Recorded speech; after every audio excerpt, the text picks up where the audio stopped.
The following presentation is brought to you by the Realm Network.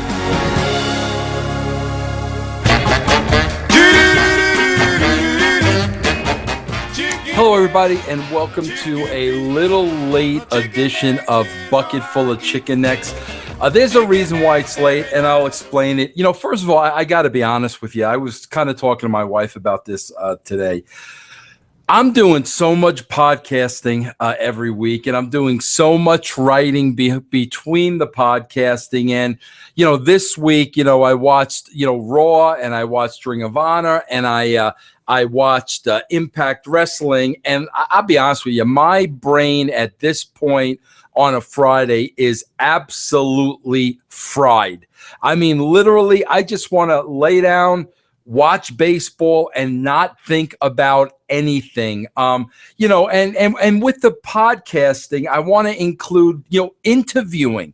I don't know if you notice it or not. I really get into my interviews. I really get engaged in them, and I get in deep. I never have any questions going into the interview.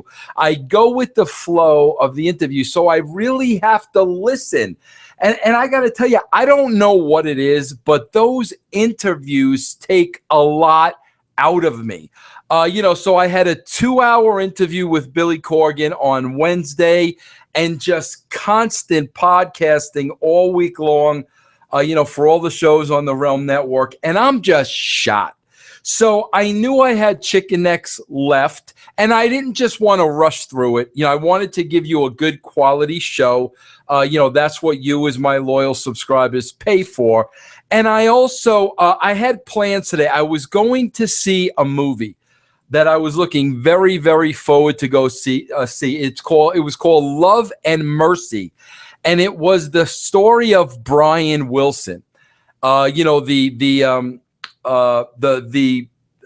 member of the Beach Boys. Really the guy who put the Beach Boys together, the mastermind behind the Beach Boys, the creative genius. And Love and Mercy was a movie that was at two very poignant periods in his life. You saw a younger version of Brian Wilson played by one actor, and John Cusack played Brian Wilson at an older age. I'm going to talk about that in detail. I knew I was going to have a lot to say about the movie, so I wanted to make sure I saw the movie first. But also there were a couple other things on my calendar today that I wanted to make sure I took care of. That's why I kind of put chicken necks on the back burner. First and foremost, I don't know if you know it, but today is National Donut Day.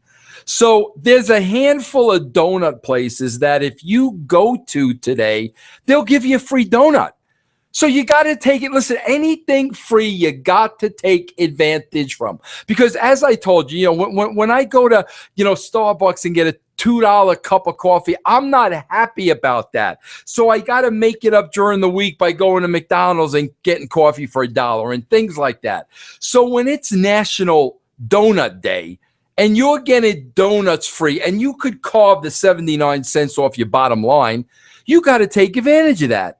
And, you don't just go to one. You got to do the whole circuit. So that was my plan today. I was going to hit Dunkin' Donuts. I was going to hit Krispy Kreme. I was going to get all my free donuts to kind of, make up for some of the money that was spent during the week. I'm still making up for the Chinese buffet. Trust me. I'm still making up for that. So I said to, my wife, Amy, let's go to Krispy Kreme first.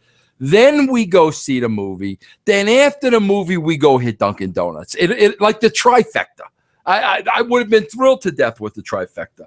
Well, we do exactly that. We go out of our way to go to Krispy Kreme first. And I got to tell you, there's a line around the Krispy Kreme with people to get their free 79-cent donut. Now, listen, I'm all for anything free, but waiting online for an hour to get a free donut, you might as well have gone into Target and bought your own donut mix, a lot cheaper. Go home, make your own donuts. You could have had a fresh donut before you even got into Krispy Kreme to get it. So I had to tell Amy begrudgingly, we don't have time. We're going to miss the movie. Listen, here's another thing with me when it comes to movies, and I'm going to get into this in a second.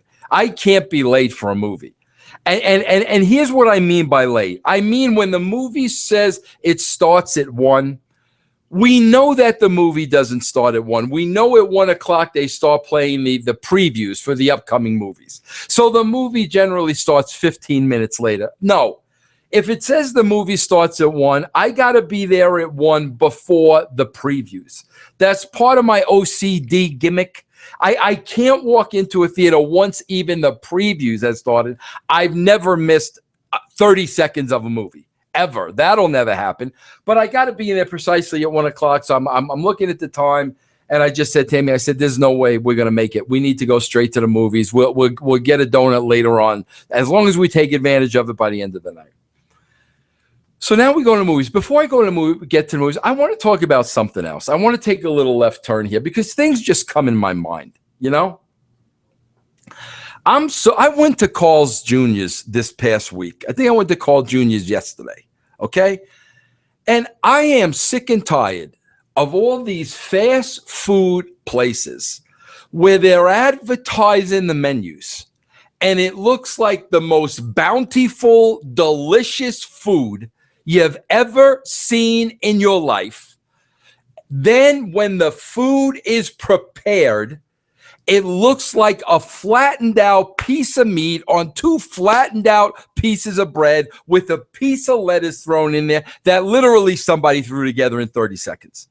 The food never looks like the food they're advertising. And you could go to Carl Jr.'s, you can go to Subway. The worst is Taco Bell.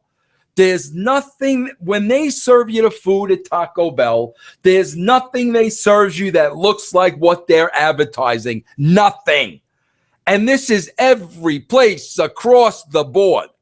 I want the food that's up there on the menu. I want the food that they're advertising. That's what I want. That's what I'm paying the money for.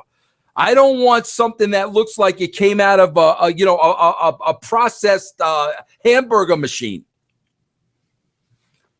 So anyway, we get to the movies, and of course, I make the arrangements to go to the matinee because I'm not paying full price for a movie. Listen, I wouldn't pay full price for a movie. I'll be honest with you.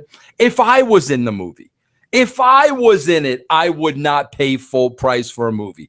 The prices for a movie are absolutely ridiculous. So first of all, you got to pick your spots. You can only see the movies you really wanted to see. I want to see The Avengers, but that's not on the, I'm going to pay $25 to see list. So I haven't seen that. I knew I was going to see Brian Wilson the first day it came out, and I want to see Jurassic Park next week. So, I have to go to the matinee because it's cheaper. So we get the matinee tickets, and, not for nothing, matinee tickets are $9 now. I went to a 1 o'clock movie, a 1 o'clock showing for me and my wife, $18 to go to a 1 o'clock movie.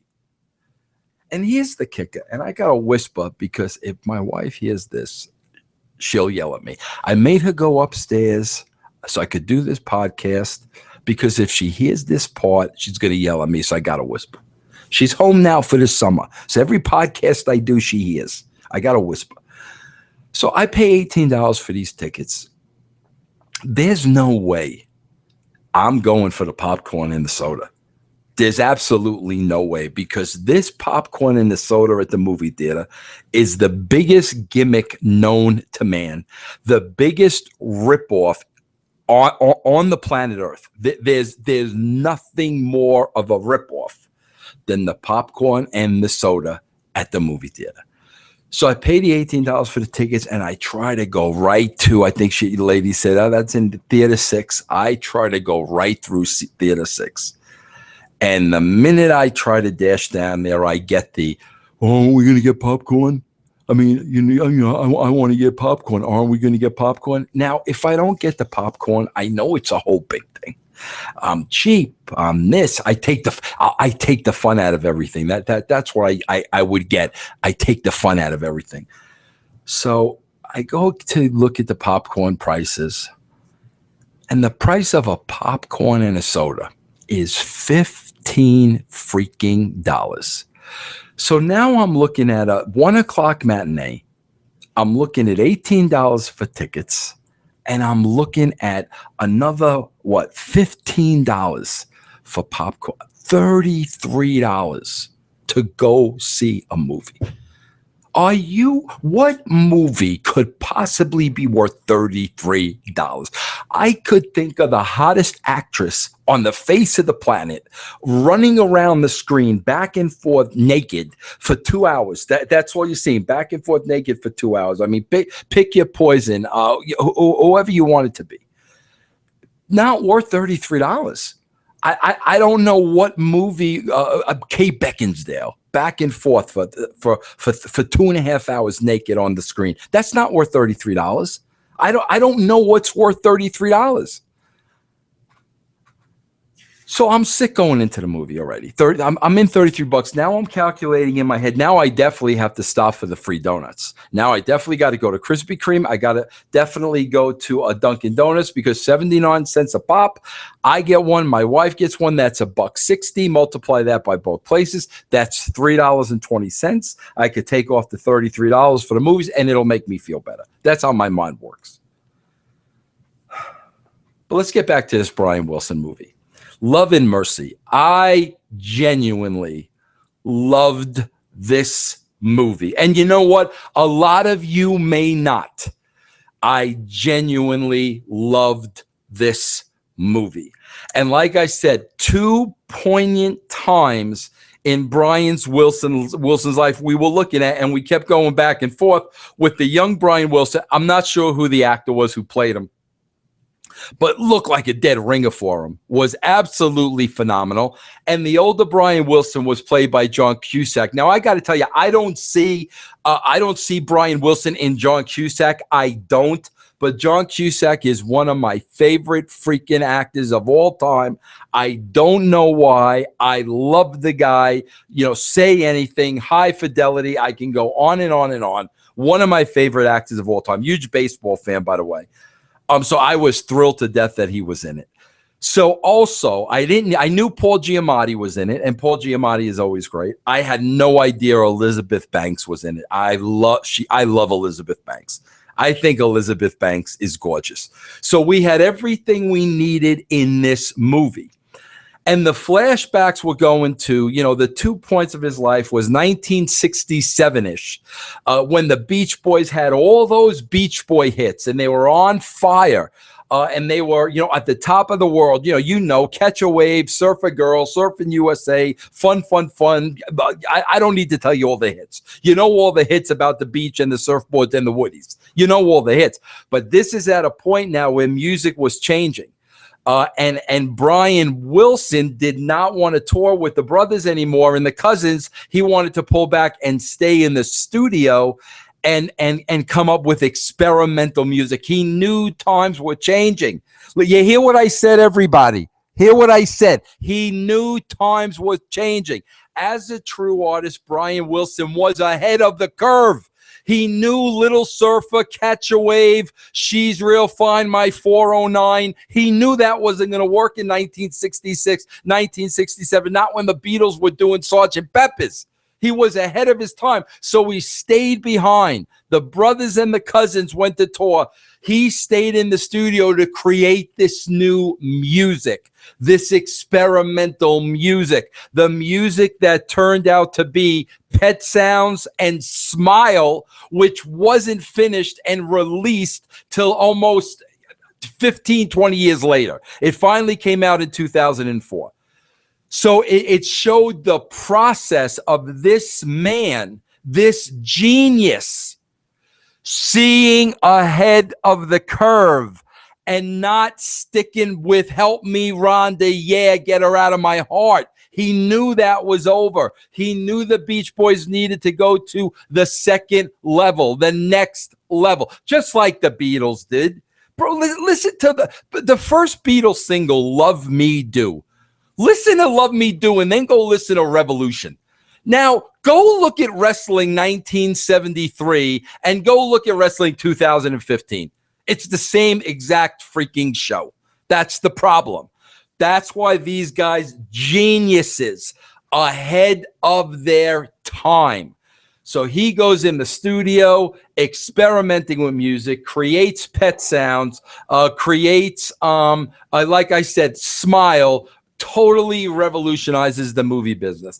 The second poignant part of his life that we're looking at is, listen, Brian Wilson, when you're a genius and when you're at that level and when your mind thinks that way, you're on a different playing field. And you're almost borderline genius madman, the way the mind works. So yes, Brian Wilson dealt with his own demons, fell into a depression, had a period where he was in bed for 3 years, would not come out of bed. People were calling him psychotic. He had his deal with LSD and drugs. He did all that.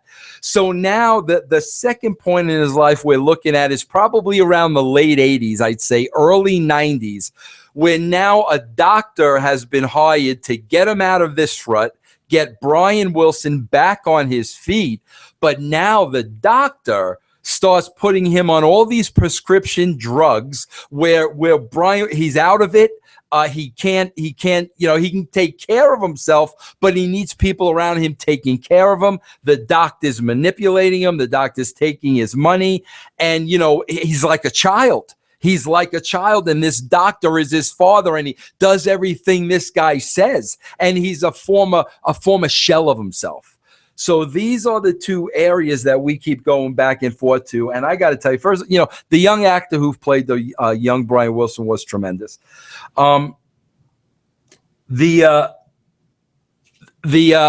Cusack, who played him in his old years, Cusack was absolutely phenomenal. Like I said, when I look at him, I don't see Brian Wilson, but the acting was through the roof. Elizabeth Banks was great. I enjoyed the heck out of this movie. Yeah, I've got a soft spot in my heart for Brian Wilson.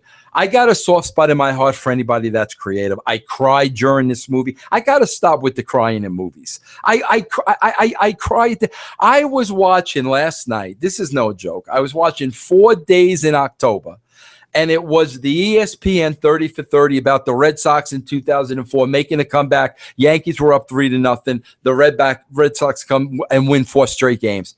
I'm crying during this documentary about baseball. I'm sitting there and I'm crying about, and my wife's looking at me like I'm out of my mind. I don't know what it is. So if I'm crying over Big Papi, I'm certainly crying over this movie. But man, I love artists, creative people with no boundaries, people that aren't afraid to take chances. Think about this. And Billy Corgan talked about this during the interview. Corgan, like Brian Wilson, like the Beach Boys, they were stars. They were over. All they had to do was go out and play the hits, and they could have made a career for the rest of their lives. That's all they had to do. But that's not how the brain of an artist works.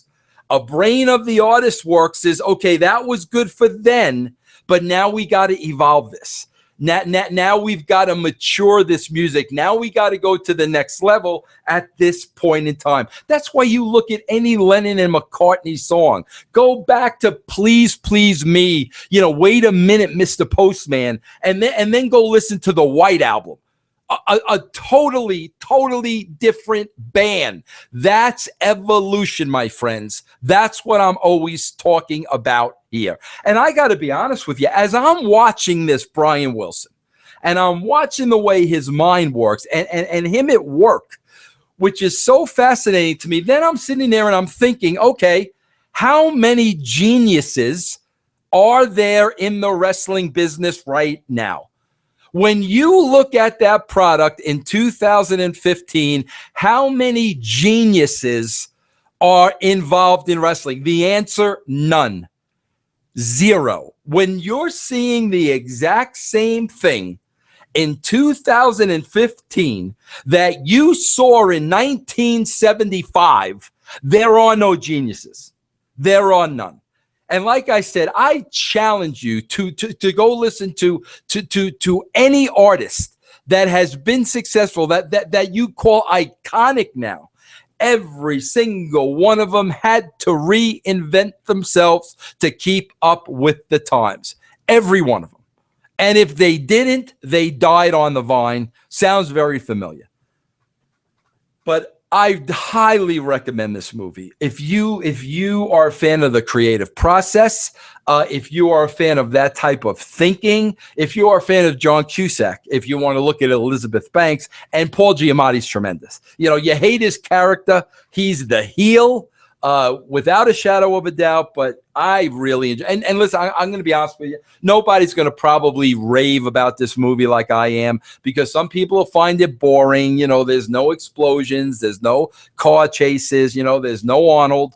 But I thought the movie was phenomenal. I thoroughly enjoyed the movie. Now, let me get on this topic when I talk about evolution. And you know, revolutionizing the wrestling business that has not been done since Ed Ferrara and myself left. Period. End of story. If you think that's me putting myself over and I'm going to waste my time here when I want to go watch the Giants and the Phillies right now, I'm actually going to waste my time here in an attempt to put me over. I could care less. That means nothing to me.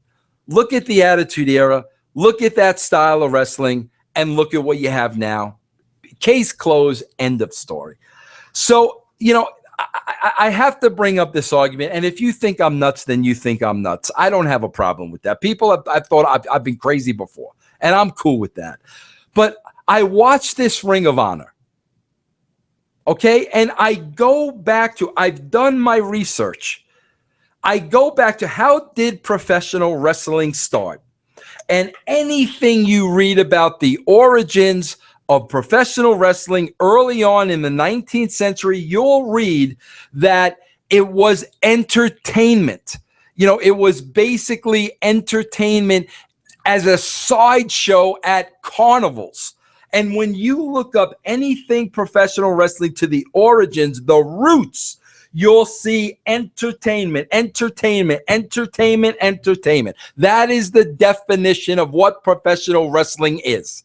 And from the moment I started watching it on the, you know, when Vince Sr. was on his way out, you know, and Vince was the Mr. Microphone announcer, then Vince took over, you know, then watching Gordon Soley in Georgia, the entire time I watched it until I broke into the business in 1993, it was entertainment.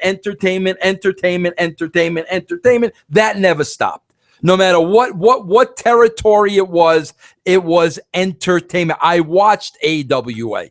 It was entertainment. I watched Florida Championship Wrestling. It was entertainment. I never watched Bill Watts. I didn't get it. No doubt in my mind, Bill Watts was entertaining. That's what it always was.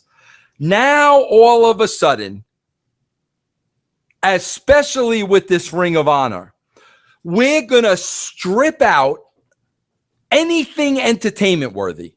Anything that's entertainment worthy. And we're just going to have straightforward wrestling matches. And what? 167,000, whatever it is, people are going to watch this. It's just going to be wrestling. That's all it's good. There's going to be no stories. There's going to be no characters. There's going to be no cool entrances, no pomp and circumstance, nothing. We're going to have wrestling. Okay, let me examine this for a minute, please, if you don't mind. Number one, the only people that are going to watch a wrestling show that has wrestling from bell to bell, and that's it, are wrestling fans. Internet wrestling fans, end of story. So the first question that comes to me is, why on earth would you want to limit your audience to just that?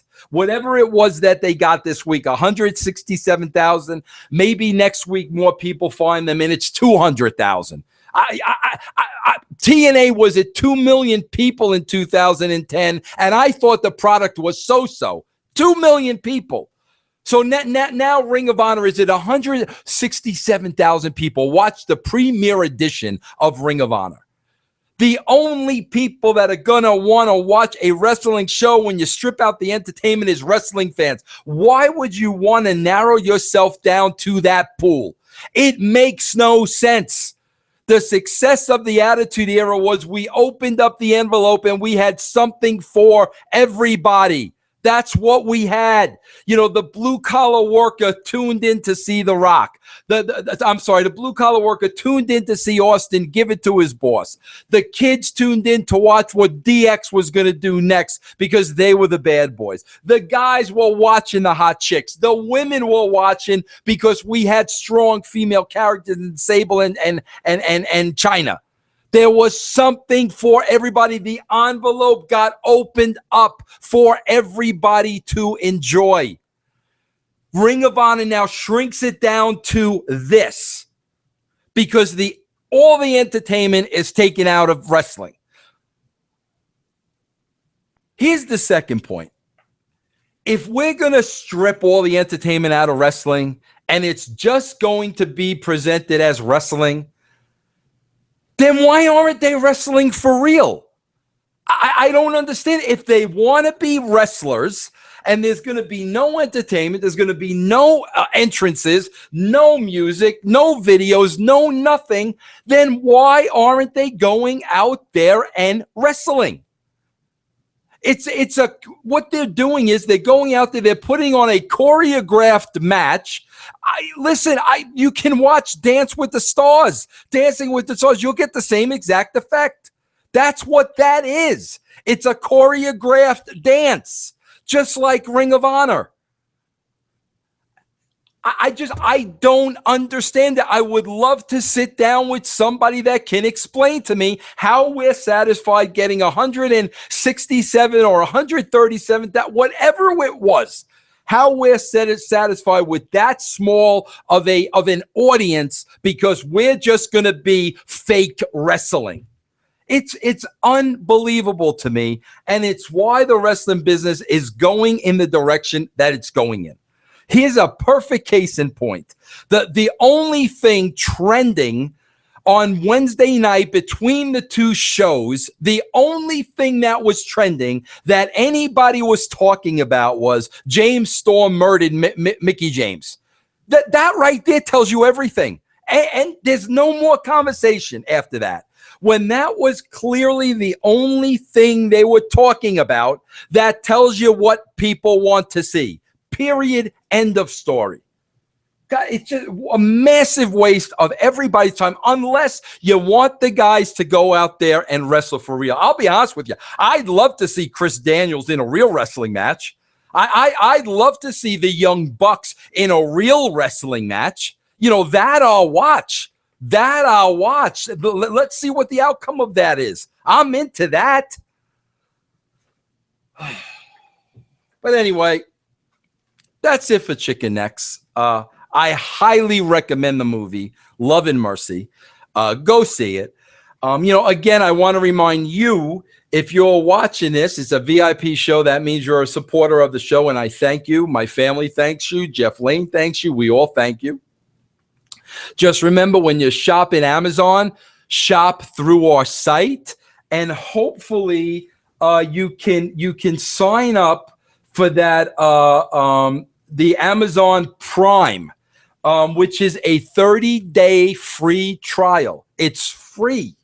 You try this, you get all their free Kindle, you get free movies, free TV shows, free music downloads. It costs you nothing. And after the first month trial, you could say, no, thank you, I don't want it. But in the meantime, every time you click on that, that gives money back to our show to help support what we're doing. And again, I don't want to sound like PBS here, guys. I really don't. But we need to earn an income doing this in order to pay our bills. And we're trying as hard as we possibly can. And I think you know that. So everybody, that's it till next week. We got a full slate next week. So many things on the plate. Part 2 of the Corgan interview. I've got so many interviews that are already in the can. I haven't even put up yet. Join us next week. You're not going to be disappointed. I promise you. The guests just keep on coming. The shows just keep on coming. But as always, thank you for your support. And I hope you all have a wonderful weekend. Take care, everybody. When I come home from a hard day's work, my house is in a wreck. She's standing by the kitchen stove, cooking nothing but some chicken.